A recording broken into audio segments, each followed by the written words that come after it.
23 August 2023 ఈ తేదీ భారత స్పేస్ ఎక్స్ప్లోరేషన్ చరిత్రలో మరువలేంది. ఈ రోజున చంద్రుడి యొక్క సౌత్ పోల్ దగ్గర సాఫ్ట్ ల్యాండింగ్ చేసిన ప్రపంచంలోనే మొదటి దేశంగా మన భారత్ రికార్డ్ క్రియేట్ చేసింది. అంతేకాదు చంద్రుడి పైన సాఫ్ట్ ల్యాండింగ్ చేసిన 4వ దేశం. అమెరికా, రష్యా, చైనా తర్వాత మన దేశం చంద్రుడి పైన విజయవంతంగా సాఫ్ట్ ల్యాండింగ్ చేసింది.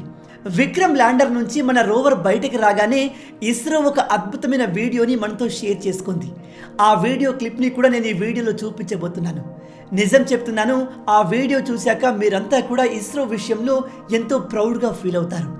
ఇక్కడ చాలా తక్కువ మందికి తెలిసిన ఇంకో ఇంట్రెస్టింగ్ విషయం ఏమిటంటే చంద్రుడి పైన ఎటువంటి అట్మాస్ఫియర్ ఉండదు, అంటే ఎటువంటి గాలి ఉండదు. దాని కారణంగా మీరు చంద్రుడి పైన ఏదైనా వస్తువును ఉంచినట్టయితే అది లక్షల సంవత్సరాల వరకు అలాగే చెక్కు చెదరకుండా ఉంటుంది. అందుకే చంద్రుడిపై వెళ్ళిన మొదటి మనిషి పాదముద్రలు ఇప్పటికీ చెక్కు చెదరకుండా అలాగే ఉన్నాయి.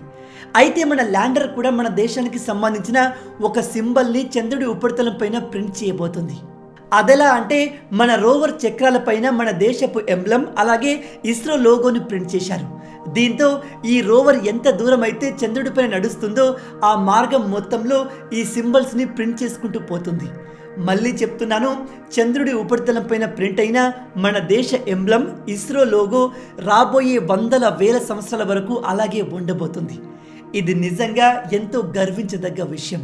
ఇస్రో సాధించిన ఈ విజయం తర్వాత ఇస్రో బడ్జెట్ గణనీయంగా పెరగబోతుంది. ఇప్పటి వరకు ఇస్రోలో మన దేశానికి చెందిన దాదాపు 10 స్పేస్ కంపెనీలు ఇన్వెస్ట్ చేస్తున్నాయి. కానీ ఈ సక్సెస్ తర్వాత ఇప్పుడు దాదాపు 140 కంటే ఎక్కువ కంపెనీలు మన ఇస్రోలో ఇన్వెస్ట్ చేసేందుకు రెడీగా ఉన్నాయి. అంతేకాదు గవర్నమెంట్ కూడా భారీ మొత్తంలో ఇస్రో బడ్జెట్ని పెంచే ప్రయత్నం చేస్తున్నట్టుగా సమాచారం అందుతుంది. కేవలం ఇంతే కాదు, వరల్డ్ వైడ్గా పెద్ద పెద్ద స్పేస్ కంపెనీలు మన ఇస్రోతో కలిసి పనిచేసేందుకు లైన్లు కడుతున్నాయి.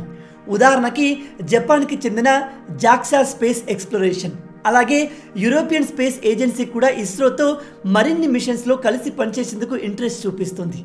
ఆల్రెడీ ఈ కంపెనీలు ఇస్రోతో కలిసి పనిచేసేందుకు 2 మిషన్లు కూడా డిసైడ్ చేసుకున్నాయి. చంద్రయాన్ 3 సక్సెస్ తర్వాత ప్రపంచవ్యాప్తంగా అన్ని దేశాలకు ఇస్రో పైన నమ్మకం మరింత పెరిగింది. కానీ మీకు తెలుసా, జస్ట్ ఒక 5 రోజుల క్రితం మన ఇస్రో గురించి ఇంత గొప్పగా ప్రపంచవ్యాప్తంగా ఎవరూ మాట్లాడలేదు. కారణం ఏంటో తెలుసా? రష్యాకు చెందిన లూనా 25 అనే మిషన్ చంద్రయాన్ 3కి పోటీగా చంద్రుడి యొక్క సౌత్ పోల్లో ల్యాండ్ అయ్యేందుకు రెడీ అయ్యింది. రష్యా చేపట్టిన ఈ లూనా 25 మిషన్ యొక్క ప్రత్యేకత ఏమిటంటే ఇది మన చంద్రయాన్ 3 లాగా భూమి చుట్టూ ఎక్కువగా తిరగకుండా డైరెక్ట్గా చంద్రుడిని చేరుకుంది. అంతేకాదు రష్యా శాస్త్రవేత్తల ప్రకారం ఈ లూనా 25 మన చంద్రయాన్ 3 కంటే 2 రోజుల ముందే చంద్రుడి ఉపరితలం పైన, అది కూడా మన చంద్రయాన్ 3 ల్యాండ్ కాబోతున్న సౌత్ పోల్లోనే ల్యాండ్ కావాల్సింది. కానీ గైస్, చంద్రుడి సౌత్ పోల్లో రోవర్ని ల్యాండ్ చేయడం అంటే అది ఆషామాషి విషయం కాదు. రష్యా ఇక్కడ నిజంగానే చాలా కష్టపడి తమ రోవర్ని ల్యాండ్ చేసే ప్రయత్నం చేసింది. కానీ దురదృష్టవశాత్తు వాళ్ళు కావాల్సిన దానికంటే ఎక్కువగా థ్రస్టర్స్ని ఉపయోగించడం వల్ల ఈ లూనా 25 దిగాల్సిన ప్లేస్ కంటే కూడా వేరే ప్లేస్కి డీవేట్ అయి క్రాష్ ల్యాండ్ అయిపోయింది. ఇది జరిగిన తర్వాత చాలా దేశాలు ఆల్రెడీ చంద్రుడి పైన సాఫ్ట్ ల్యాండ్ చేసిన రష్యా వల్లే కాలేదు అంటే దీన్ని ఇండియా ఏం సాధిస్తుందిలే అనుకున్నారు.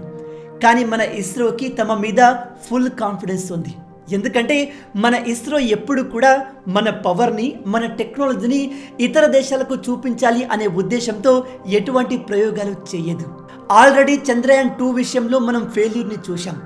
ఆ ఫెయిల్యూర్ నుంచి ఇస్రో అనేక విషయాలు నేర్చుకుని అలాంటి తప్పులు మళ్ళీ జరగకుండా ఉండేందుకు అన్ని రకాలుగా ప్రిపేర్ అయి ఉంది.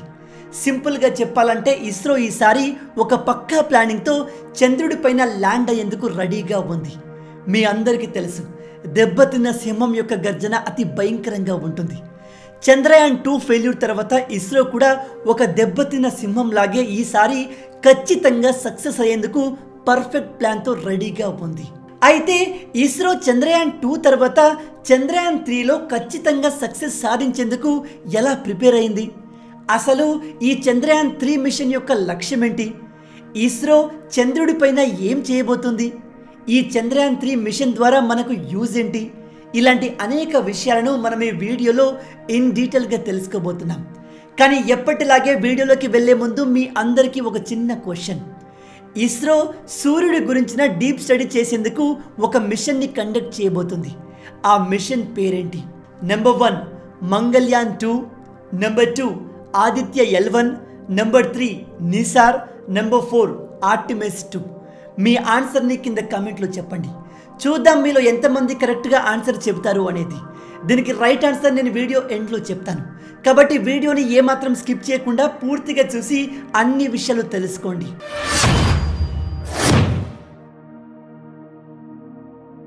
మొదటగా మనం ఇస్రో చంద్రయాన్ 3 మిషన్ ఫెయిల్ అవ్వకుండా ఉండేందుకు ఎటువంటి ప్రిపరేషన్ చేసింది అనే విషయం తెలుసుకుందాం. దీనికోసం ఇస్రో మొదటగా చేసిన పని చంద్రయాన్ 3లో ఎటువంటి ఎక్విప్మెంట్లు అయితే యూజ్ చేశారో వాటన్నిటిని సెపరేట్గా అవి ఏ లెవెల్ వరకు పనిచేస్తాయి అనే విషయం తెలుసుకునేందుకు వాటిని రిగరస్గా టెస్ట్ చేసింది. ఇందులో మేజర్గా సెన్సార్లు, నావిగేషన్ సిస్టమ్ ప్రాపర్గా పనిచేస్తున్నాయా లేదా తెలుసుకునేందుకు వాటిపైన చాలా టెస్టులు చేసింది. ఈ ప్రాసెస్ని ఇంటిగ్రేటెడ్ కోల్డ్ టెస్ట్ అని పిలుస్తారు. మీరు చంద్రుడి యొక్క ఉపరితలాన్ని చూస్తే మొత్తం ఎడారిలాగా అక్కడ ఎండ విపరీతంగా ఉన్నట్టు కనిపిస్తుంది. కానీ మీకు తెలుసా, మన చంద్రయాన్ 3 ల్యాండ్ అయిన ప్రాంతంలో టెంపరేచర్ దాదాపు -230 డిగ్రీ సెల్సియస్ వరకు ఉంటుంది. షాకింగ్గా ఉంది కదూ. ఒకవేళ మనిషి అక్కడ ఎటువంటి స్పేస్ సూట్ లేకుండా దిగితే సెకండ్లో గడ్డగట్టిపోతాడు. అలాంటి టెంపరేచర్లో కూడా ప్రాపర్గా సెన్సార్లు పనిచేసేందుకు ఇస్రో అనేక సార్లు వాటిని టెస్ట్ చేసింది. ఈ పూర్తి చంద్రయాన్ 3 మిషన్లో సెన్సార్లు చాలా ఇంపార్టెంట్. ఎందుకంటే చంద్రయాన్ 3లోని ల్యాండర్ ఎక్కడ ల్యాండ్ అవ్వాలి, అక్కడ పరిస్థితులు ఎలా ఉన్నాయి, ల్యాండ్ అయ్యేందుకు ఎంత థ్రస్టర్ని ఉపయోగించాలి అనే విషయాలు ఈ సెన్సార్లే డిసైడ్ చేస్తాయి.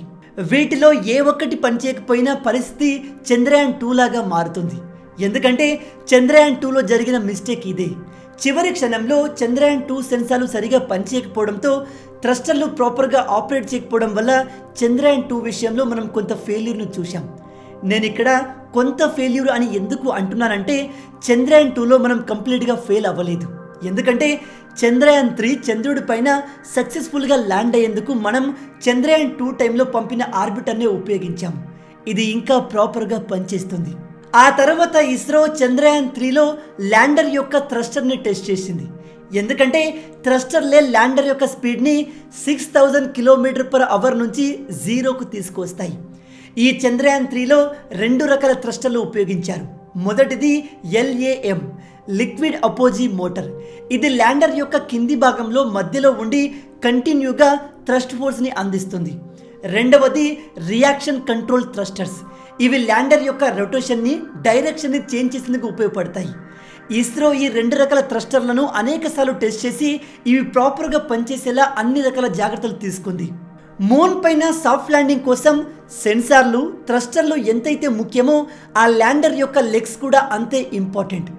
దీనికోసం ఇస్రో సైంటిస్టులు చంద్రుడి ఉపరితలానికి సిమిలర్గా ఒక టెస్ట్ బెడ్ని తయారు చేసి ఆ ల్యాండర్ యొక్క లెగ్స్ని అనేక సార్లు టెస్ట్ చేశారు.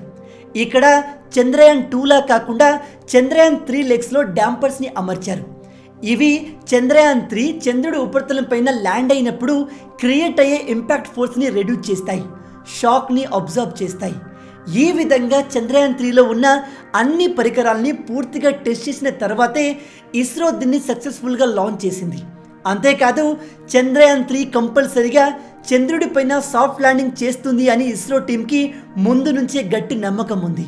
ఇస్రో ప్లాన్ చేసినట్టుగానే ఎప్పుడైతే ల్యాండర్ చంద్రుడి యొక్క ఉపరితలానికి 745 కిలోమీటర్ల ఎత్తులోకి వచ్చిందో వెంటనే అందులోని సెన్సార్లు యాక్టివేట్ అయ్యి చంద్రుడి ఉపరితలాన్ని ప్రాపర్గా అనలైజ్ చేసి ల్యాండింగ్ సైట్ని డిసైడ్ చేశాయి. ల్యాండింగ్ సైట్ డిసైడ్ అయిన వెంటనే ఆ ల్యాండర్ అనేది చంద్రుడికి 35 కిలోమీటర్ల ఎత్తుకు దిగింది. అలా 35 కిలోమీటర్ల ఎత్తు నుంచి ఆల్రెడీ అన్ని రకాలుగా టెస్ట్ చేసిన థ్రస్టర్లను ఉపయోగించి చంద్రయాన్ 3 ల్యాండర్ ఇస్రో ప్లాన్ చేసినట్టుగా పర్ఫెక్ట్గా చంద్రుడి ఉపరితలం పైన సక్సెస్ఫుల్గా ల్యాండ్ అయింది. నేను మీకు మొదట్లో రష్యా చేపట్టిన లూనా 25 మిషన్ గురించి చెప్పాను. ఆ మిషన్లో మిస్టేక్ జరిగింది థ్రస్టర్ల విషయంలోని. వాళ్ళు కావాల్సిన దానికంటే కూడా ఎక్కువ థ్రస్ట్ ఫోర్స్ని ఉపయోగించారు. అయితే ఆ మిస్టేక్ జరగకుండా ఉండేందుకు మన ఇస్రో అన్ని రకాలుగా ప్లాన్లు చేసి చివరకు విజయం సాధించింది. చంద్రయాన్ 3 చంద్రుడి పైన ల్యాండ్ అయిన 4 గంటల తర్వాత ల్యాండర్లో ఉన్న ప్రజ్ఞాన్ రోవర్ బయటకు వచ్చి చంద్రుడి ఉపరితలానికి చేరింది. ఆ వీడియోని మీరు ఇదిగో ఇక్కడ స్క్రీన్ పైన చూడవచ్చు. రోవర్ బయటకు రాగానే ముందుగా అది తన కమ్యూనికేషన్ని ల్యాండర్తో ఎస్టాబ్లిష్ చేసుకుంది. దాంతో రోవర్ కలెక్ట్ చేసిన ఇన్ఫర్మేషన్ మొత్తాన్ని ల్యాండర్కి పంపిస్తే ల్యాండర్ ఆ ఇన్ఫర్మేషన్ని డైరెక్ట్గా మన ఇస్రోకి పంపిస్తుంది. కానీ ఈ రోవర్ పైన ఉన్న యాంటెన్నా ల్యాండర్కి కేవలం 500 మీటర్ల దూరం వరకు మాత్రమే పనిచేస్తుంది. అంటే ఈ రోవర్ అనేది ల్యాండర్ నుంచి 500 మీటర్ల కంటే ఎక్కువ దూరం వెళ్ళకూడదు. చంద్రుడి పైన చంద్రయాన్ 3 ల్యాండ్ అయిపోయింది. ఇక నెక్స్ట్ ఏంటి, ఇస్రో చంద్రుడి పైన ఏం చేయబోతుంది అనే విషయానికి వస్తే, మొదటగా ఇస్రో చంద్రుడి పైన కెమికల్ టెస్టింగ్ చేయబోతుంది. ప్రజ్ఞాన్ రోవర్ చంద్రుడి పైన ఉన్న మట్టిపై అనేక రకాల టెస్టులు చేసి అందులో ఎటువంటి ఎలిమెంట్స్ ఉన్నాయి, ఎటువంటి మినరల్స్ ఉన్నాయి అనే విషయాన్ని ఐడెంటిఫై చేస్తుంది. మీలో తెలియని వాళ్ళకి చెప్తున్నాను, చంద్రుడి పైన నీరు ఉందని మొట్టమొదటిసారిగా కనుగొన్నది మన ఇస్రోని. చంద్రయాన్ 1 మిషన్ ద్వారా మనం ఆ విషయాన్ని కన్ఫర్మ్ చేశాము. అయితే చాలామంది శాస్త్రవేత్తల నమ్మకం ఏమిటంటే చంద్రుడి యొక్క సౌత్ పోల్లో నీరు అనేది ఎక్కువగా గడ్డ కట్టబడి ఉంటుంది అనేది. ఇప్పుడు ఆ విషయాన్నే చంద్రయాన్ 3 కన్ఫర్మ్ చేయబోతుంది. ఒకవేళ గనక సైంటిస్టులు ఊహించినట్టుగానే చంద్రుడి సౌత్ పోల్లో అధిక మొత్తంలో నీరు ఉంటే అది భవిష్యత్తులో మనుషులు చేయబోయే స్పేస్ ఎక్స్ప్లోరేషన్కి ఎంతగానో ఉపయోగపడుతుంది. ఎందుకంటే అక్కడ నీరు ఉందంటే ఆ నీరు తాగడానికి, అందులో నుంచి ఆక్సిజన్ ఎక్స్ట్రాక్ట్ చేసుకోవడానికి, అలాగే ఇది రాకెట్ ఫ్యూయల్ లాగా కూడా ఉపయోగపడుతుంది. ఇంకో ముఖ్యమైన విషయం ఏమిటంటే చంద్రుడి యొక్క సౌత్ పోల్ అనేది ఇప్పటి వరకు ఏ దేశం కూడా ఎక్స్ప్లోర్ చేయని ప్రాంతం. ఆ ప్రాంతంలో అనేక కోట్ల సంవత్సరాల నుంచి గడ్డ కట్టబడి ఉన్న శిలాజాలు ఉన్నాయని ఒక అంచనా. అక్కడి శిలాజాలను మన చంద్రయాన్ 3 రోవర్ పరిశీలించి వాటిని కార్బన్ డేటింగ్ చేసి అవి ఎంత పురాతనమైనవి అనే విషయం తెలుసుకోగలిగితే దాంతో మన సౌర కుటుంబం ఎప్పుడు ఏర్పడింది, మన భూమి యొక్క వయసు ఎంత అనే విషయం పైన ఒక మంచి క్లారిటీ వస్తుంది. దాంతోపాటు చంద్రుడి పైన ఇంకా ఎటువంటి ఎలిమెంట్స్ ఉన్నాయి, చంద్రుడి యొక్క సెస్మిక్ యాక్టివిటీ ఎలా ఉంది, అక్కడ టెంపరేచర్ ఎలా ఉంటుంది అనే విషయాల్ని చంద్రయాన్ 3 మన ఇస్రోకి తెలియజేయబోతుంది. ఇంకో ముఖ్యమైన విషయం ఏమిటంటే చంద్రయాన్ 3 సక్సెస్ తర్వాత ప్రపంచం ఇండియాను చూసే విధానం మారుతుంది. ఇండియా టెక్నాలజీ పరంగా ఎంత ముందుంది అనే విషయం ప్రపంచం రియలైజ్ అవుతుంది. ఇప్పటికే ప్రపంచవ్యాప్తంగా ఉన్న చాలా కంపెనీలు ఇండియా వైపు ఇన్వెస్ట్ చేయడానికి ఎంతో ఆశగా చూస్తున్నాయి. చంద్రయాన్ 3 ద్వారా మన భారత్ సాధించిన విజయం ఒక ఆషామాషి విజయం కాదు అని చెప్పడానికి మీకు కొన్ని ఎగ్జాంపుల్ చెప్తాను. ఇజ్రాయెల్ దగ్గర ప్రపంచంలోనే అడ్వాన్స్ టెక్నాలజీ ఉందని ప్రతి ఒక్కరూ చెబుతూ ఉంటారు. అలాంటి ఇజ్రాయెల్ చంద్రుడి పైన ల్యాండ్ అవ్వడానికి ప్రయత్నించి ఫెయిల్ అయిపోయింది. అలాగే జపాన్ని కూడా మనకంటే అడ్వాన్స్ టెక్నాలజీ కలిగిన దేశంగా మనం చూస్తూ ఉంటాం. కానీ జపాన్ కూడా ఫెయిల్ అయిపోయింది. అండ్ రీసెంట్గా స్పేస్ ఎక్స్ప్లోరేషన్లో అమెరికాతో పోటీ పడిన రష్యా కూడా ఈ పనిని చేయలేకపోయింది. అలాంటిది మన ఇండియా వాళ్ళ బడ్జెట్ కంటే సగం బడ్జెట్లోనే ఇంతటి ఘన విజయాన్ని సాధించింది. అందుకే చంద్రయాన్ 3 సక్సెస్ అనేది ఒక మామూలు సక్సెస్ కాదు, ఇది ఒక హిస్టారిక్ సక్సెస్. సో గైస్, మొత్తంగా ఇవి చంద్రయాన్ 3 గురించిన కొన్ని ముఖ్యమైన విషయాలు. ఇక నేను మిమ్మల్ని మొదట్లో అడిగిన ప్రశ్నకు సమాధానం విషయానికి వస్తే, ఇస్రో సూర్యుడి పైన డీప్ స్టడీ చేయడానికి లాంచ్ చేయబోతున్న మిషన్ పేరేంటి? దీనికి right answer number 2, Aditya L1 mission. మీలో ఎంతమంది దీన్ని కరెక్ట్గా ఆన్సర్ చేయగలిగారు? హానెస్ట్గా కింద కమెంట్లో చెప్పండి. సో గైస్, మొత్తంగా ఇవి ఈ వీడియోకి సంబంధించిన పూర్తి విషయాలు. ఈ వీడియో మీకు నచ్చింది అనుకుంటున్నాను. వీడియో నచ్చితే అలా ఊరికే చూసి వెళ్ళిపోకుండా వీడియోని లైక్ చేసి ఇలాంటి మరిన్ని ఇంట్రెస్టింగ్ వీడియోస్ కోసం మన ఛానల్ని సబ్స్క్రైబ్ చేసి మమ్మల్ని సపోర్ట్ చేయొచ్చు కదా. ఇది మీకు కంప్లీట్లీ ఫ్రీ. కానీ మీరు చేసే ప్రతి ఒక్క లైక్ అండ్ సబ్స్క్రిప్షన్ మాకు మరిన్ని వీడియోస్ చేయడానికి ఒక మోటివేషన్లా ఉంటుంది. కాబట్టి వీడియోని లైక్ అండ్ సబ్స్క్రైబ్ చేయడం మర్చిపోవద్దు. అలాగే రాబోయే వీడియోలో మీరు ఎటువంటి కాన్సెప్ట్ గురించి తెలుసుకోవాలనుకుంటున్నారో కింద కమెంట్స్లో మెన్షన్ చేయండి. నెక్స్ట్ వీడియోలో ఇంకో ఇంట్రెస్టింగ్ టాపిక్తో మళ్ళీ కలుద్దాం. అంటిల్ దెన్, జై హింద్.